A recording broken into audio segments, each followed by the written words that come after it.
I'm Rohini and today we'll discuss the case State of Bihar versus Charushila देवी। तो इस case के fact हम लोग डिस्कस करते हैं। इसमें क्या होता है, जो Bihar state board of religious trust Patna है, ये एक नोटिस इशू करता है पेटिशनर को। They are asking a text, ठीक है। वो टैक्स मांग रहे for in respect of the जो ट्रस्ट है, that is a Shrimati Charushila trust. अब यहाँ पे जो पेटिशनर है ये कोर्ट में जाती है कि ये जो उन्हें नोटिस दिया है वो क्वेश्चन किया जाए, क्यों ऑन द ग्राउंड की कहती है कि कोई भी टेरिटोरियल नेक्सस नहीं है इस चीज़ का। तो इस केस में इशू ये बनता है कि टेरिटोरियल जो नेक्सस है वो एग्जिस्ट करता है बिटवीन द ट्रस्ट एंड जो नोटिस इशू हुआ है by the Bihar state board of religious trust. तो कोर्ट की क्या ऑब्जर्वेशन है, जल्दी से हम ये देखेंगे। तो कोर्ट ने कहा कि जो स्टेट लेजिस्लेचर है उसके पास पावर है कि वो लॉ बना सकता है, लेजिस्लेट कर सकता है with respect to the charitable and religious trust जो सिचुएटेड है विद इन द टेरिटरी, जो स्टेट के टेरिटरी के अंदर है।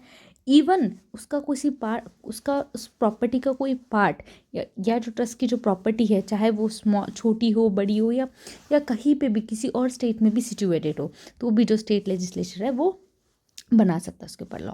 एंड साथ ही साथ कोर्ट ने हेल्ड किया that the Bihar Hindu religious trust act could affect the trust property situated outside the Bihar, ठीक है।